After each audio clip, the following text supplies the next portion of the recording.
All right, game fans. Now, this video is just simply me giving my overall thoughts on season 10 or Paramount Plus season 1, however you want to look at it. And to be honest, even though my views on the channel aren't great when it comes to these videos, I really enjoyed it. I thought the game came back stronger than ever.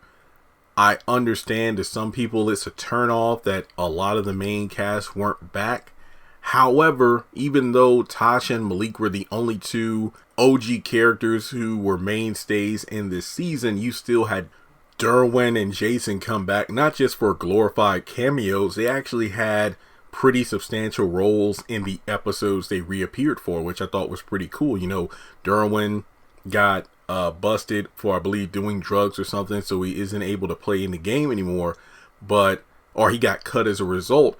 But on the flip side, he now has the #1 sports podcast. Jason is the head coach for the Sabres, so it's interesting to see how things came full circle for him. But even though Kelly wasn't there because Brittany Daniels was going through a pregnancy at the time, and Tia/Melanie wasn't in the season, I felt that despite the completely new roster of characters, I was really entertained and engaged in the story for the characters we had, like Jameson. And even though Brittany isn't played by the same actress, this is Brittany 3.0, I felt like this is the best Brittany we've ever seen. Trust and believe, I love the original Brittany. I believe Erica Gluck was her name. But I like how this Brittany that we saw in season 10 is a Brittany who is grown, and she's now a part of the life that she always grew up as a part as. It's like she's taking an active role. She isn't just the little girl who's wondering why mommy and daddy are fighting and going through what they're going through, a divorce. She is actually in the game now, and I like that. Also, just applause to Vaughn, aka Jameson, because of how we actually get to see his acting chops in this show as compared to the Oval, where he's kind of a one-note character. I'm a hothead who's trying to find my daughter, but as Barry on the Oval. But Jameson, there's just so much range from his character that you can't help but root for this guy to win, given the fact that he spent, a few years in jail due to misconduct with a minor. Him and his girlfriend were both 17 on the night of their prom. They slept together, but then they were found in a hotel room the next day. And at that point, he was an 18-year-old because his birthday occurred, when he was asleep. So technicality there, and he went to jail. He's just trying to build himself up again through a career in football. We find out about his backstory, the fact that his mom's an addict and he was living out of his car. And then Malik swooped in, which is amazing to see how mature Malik has become since the early days of the game, where he treated Derwin as a rookie and how he treats Jameson as a rookie. And on top of that, Tasha, who is at the top of her game now, trying to compete, not just compete, but overtake Oprah in getting certain things done, like, being on the front cover of Mongol magazine. But the thing about that is, despite the fact that she's trying to make it as, a black queen in the industry, can she also be the loving wife that she needs to be to Pookie, or the loving mother she needs to be to Kai? And that's her arc throughout the story or the season. Is she able to have it all? It's like you're gaining everything monetarily and materialistic in the world, but what about the love of your family? And there was an episode where it's like, are she and Pookie going to divorce? But thankfully things were able to turn around when she was able to get Keith Kincaid to sign on as a client, but also helped him out in his upcoming marriage because he's engaged to a black woman. So you also see Malik dealing with the struggles of team ownership, the fact that he isn't able to own a team as quickly as he would like due to the fact that his mom wasn't able to stand up to the colonel for him. Basically, he's mad the entire time at his mother for not standing up and backing him up against the colonel so he wouldn't have to play for another year, despite the fact he's getting $30 million as a result. So it's interesting because in the early episodes, Malik realizes he's not able to, he wants to gain the title of team owner, but he really doesn't have the mindset nor an experience to be a team owner. So it's something that I wish we could have seen more of this season in terms of growth, which we actually see as the season goes on. He stops thinking like an owner per se, but more so as somebody who values his players more, because you could argue, though, that from the Malik standpoint, he is right. I mean, without the players, the big owners and whatnot don't make as much money. But then, the Colonel pretty much states, well, where does it end? If we're already giving the top benefits in the entire football world, if not, the world of companies to begin with.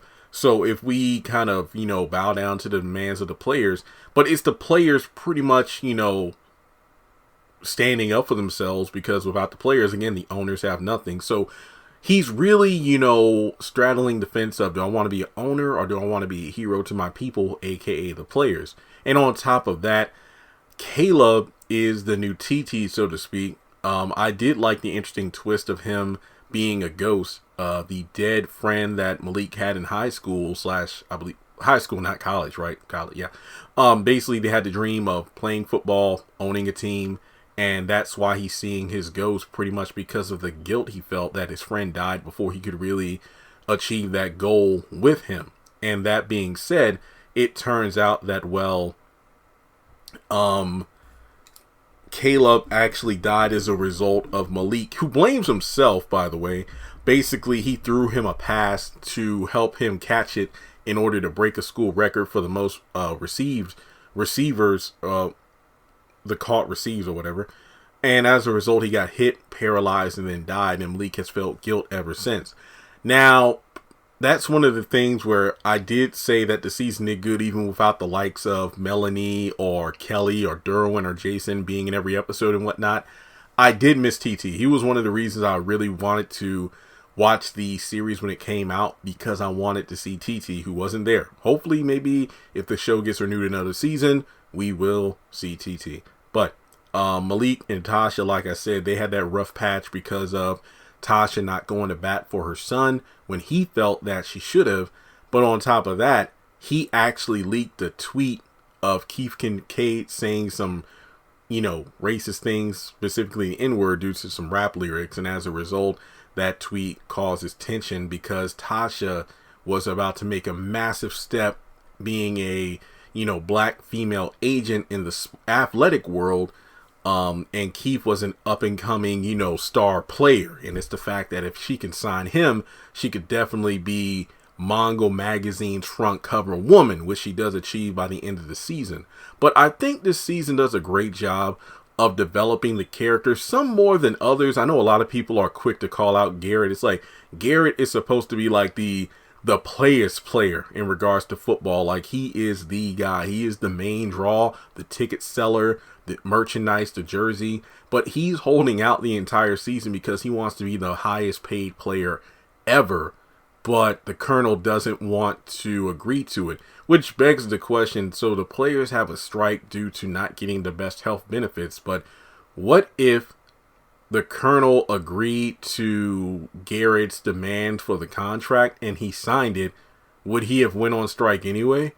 It's just one of those things that makes you think, where if this show had more than 10 episodes, they probably could have fleshed out some of the stories just a little bit more. But this season really did hold true to the value of the game as a series by tackling a lot of real world stuff. In episode 1, they bring up corona, vaccines, and stuff like that. Black women in hair, when Tasha's daughter Kai had her hair cut by Simone, who was kind of like the person in charge of her, basically, elite school. And as a result, Tasha was pissed and then vowed to get revenge by getting the school under her, basically purchasing the school and firing Simone. And then after that, we get some great Britney development of her realizing that sometimes you have to start at the bottom. You can't just be a baller, because her entire thing was being over like $1 million in debt because of the pandemic, ruining her kind of, not escort business, but basically having a company with women who would do things for clients, like not sex stuff, but oh, do you need a maid? Do you need somebody to do things for you, errands and whatnot? And obviously with the pandemic, that couldn't happen. And then she's trying to live this sweet 16 lifestyle with her bougie friends. And as a result, she ran up a big bill. But she doesn't want to face her parents, hence why she became Tasha's assistant. And her friend Raquel, who is her roommate as well, wants to be an aspiring musical artist, which I feel like is an interesting dynamic there, where you have somebody trying to make it into the music world while another person is trying to make it in the business world. And she and Garrett hit it off. But again, going back to Garrett, a lot of people are like, okay, so he's supposed to be this rich dude and whatnot. How come we never see his house? We only see him hanging at Malik's or Raquel's tiny apartment and whatnot. I can kind of get it, but think about season 1, Derwin. Well, then again, he was a rookie, so it makes sense. Him and Melanie were in a tiny apartment as opposed to Jason and Malik, who had these big-ass mansions. But, I mean, I didn't really think about it too much. I just understood that, again, it's only 10 episodes. They only have so much of a budget. But, yeah, maybe in the next season, Raquel we'll actually see Garrett's, mansion or whatever, or wherever he lives at. So, I will say that, first of all, this video isn't going to go over every single episode because I did a review for every single episode. I just commend the show for being created despite the fact that it doesn't have all of the main cast members. I think this show did very well in showing us the characters. The main ones in advertisements are Tasha and Malik, of course, Raquel, Garrett, Brittany, and Jameson. It's just one of those things where even the Colonel, who wasn't in every single episode, he kind of stole the show from me whenever he showed up because of his personality and whatnot. Obviously trying to flirt with Tasha every time he was there. But, Tasha Mack ain't going to go down like that. She pretty much like, it's only business, not pleasure. But some standout episodes. I recommend watching them all. I honestly love every single one. White Party, White People, White Lies. I love that episode. A great tone for the episode, having that white party to raise money for the school that Tasha wanted to send her daughter to. If you want to watch the episodes where Jason and Derwin show up, it is episode 6, I believe, New Whips, New Chains. That's the one where Derwin shows up, and then Jason shows up at the very end of episode 8, but if you want to watch the Jason focused episode, that's episode 9, Health, Wealth, and Cards Dealt.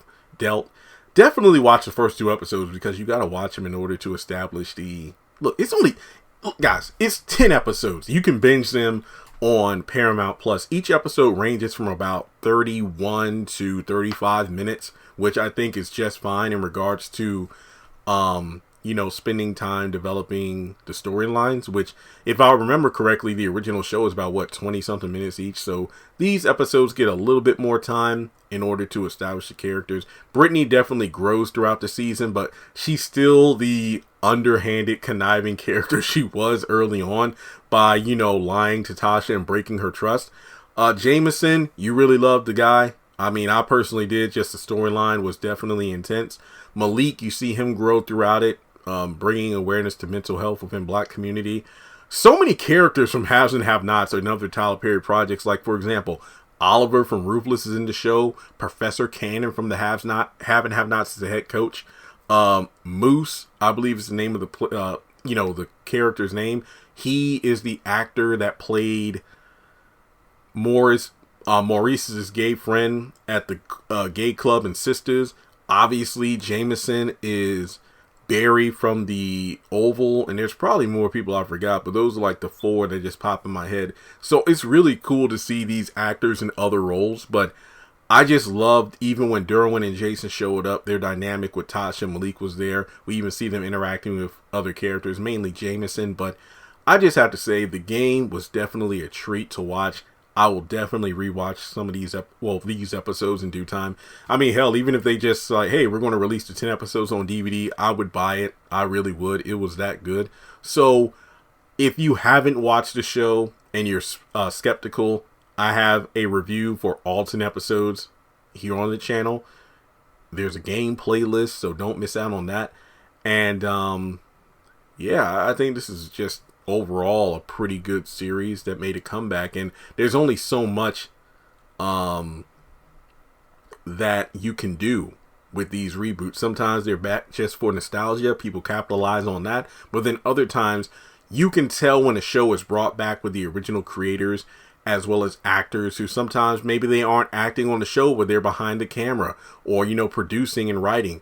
I feel like this show was brought back with the right amount of quality as well as love for the original series that bore its name. This show doesn't feel like the BET version. It doesn't even feel like the CW version. It feels like its own thing, and I love it even more because of that. So let me know, have you checked out the game? What were some of your favorite highlights of the comeback series, or the reboot of the series making a comeback?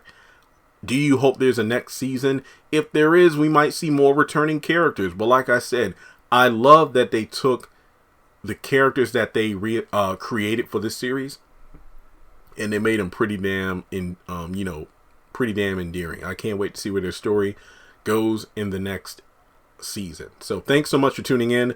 Like and subscribe. Hit the bell icon and select all. Follow me on social media. Links are in the description. And if you'd like to donate to the channel, feel free to do so on PayPal or Cash App.